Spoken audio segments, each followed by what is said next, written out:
আসসালামু আলাইকুম। আজকের পর্বে নিয়ে আসলাম মন প্রাণ ঠান্ডা করার মতো একটা ডেজার্ট। এই প্রচণ্ড গরমে আমরা সবাই চাই ঠান্ডা কোনো ডেজার্ট বা ঠান্ডা কোনো কিছু খেতে। তো বাসায় যদি খুব ইজিলি এইরকম ঠান্ডা ঠান্ডা আর লোভনীয় কোনো ডেজার্ট বানানো যায় তাহলে তো আর কথাই নেই।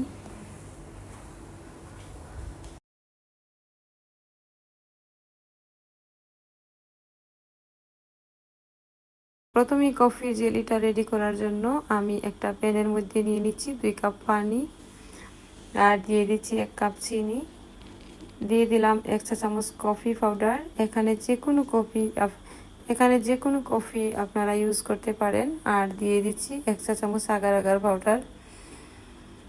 আগার আগার পাউডার সবসময় ঠান্ডা পানিতে মেশাতে হবে, করতে হয়। যদি গরম পানিতে দিয়ে দেন তাহলে কিন্তু দলা পেকে যাবে।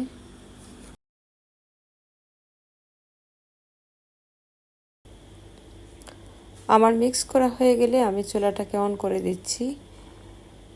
খুব বেশি জাল করে ঘন করে নেওয়া যাবে না, 2-3টা বলক আসলেই নামিয়ে নিতে হবে। একটু ঠান্ডা হওয়ার আগে যে পাত্রে আপনি সেট করে নেবেন সেই পাত্রে ঢেলে দিতে হবে। তো এগুলোকে আমি একটা সাইডে রেখে দিচ্ছি ঠান্ডা হওয়ার জন্যে। ঠান্ডা হতে হতে এগুলো খুব ভালোভাবে জমে যাবে। এখন আমি দুধটা রেডি করার জন্য একটা প্যানের মধ্যে নিয়ে নিচ্ছি 3 কাপ পানি আর 1 কাপ দুধ, আর দিয়ে দিচ্ছি 1/3 কাপ চিনি। চিনির পরিমাণটা আপনারা যার যার পছন্দ মতো কমিয়ে বাড়িয়ে অ্যাড করতে পারেন। আবারও দিয়ে দিচ্ছি 1 চা চামচ কফি আর 1 চা চামচ আগার আগার পাউডার দিয়ে আমি ভালোভাবে নেড়ে ছেড়ে চুলাটাকে অন করে দিচ্ছি। খুব বেশি জাল দিয়ে দিয়ে ঘন করে নেওয়া লাগবে না, 2-3টা বলক আসলেই আমি নামিয়ে নিচ্ছি। এটা চুলা থেকে নামানোর সাথে সাথেই আপনি পুডিংটা যে পাত্রে সেট করবেন সেই পাত্রে নিয়ে নিতে হবে, না হয় কিছু সময়ের মধ্যে জমাট বেঁধে যাবে। তো আমার আগে থেকে রেডি করা কফির জেলিটা কেটে টুকরো টুকরো করে নিচ্ছি।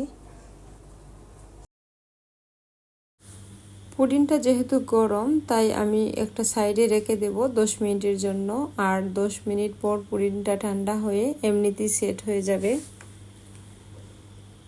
তো এর ভিতরে ঠান্ডা হয়ে এটা জমাট বেঁধে যাবে। তারপর আমি ফ্রিজে নর্মাল টেম্পারেচারে আধা ঘন্টার জন্য রেখে দেব। আধা ঘন্টা পর আমি ফ্রিজ থেকে বের করে নিচ্ছি। দেখতেই পাচ্ছেন মাশাআল্লাহ খুব সুন্দর হয়েছে। একটা নাইফ বা কোনো কিছুর সাহায্যে এভাবে ছাড়িয়ে নিতে হবে, আর হাত দিয়ে এভাবে আস্তে আস্তে টেপ দিলে খুব সহজে খুলে যাবে। এই পুডিংটা আসলে যে কোনো সময় খুব ইজিলি তৈরি করে নেওয়া যায়, কারণ এই পুডিংটা তৈরি করতে খুব বেশি কিছু লাগে না, খুব কম সময়ের মধ্যেও তৈরি করা যায়।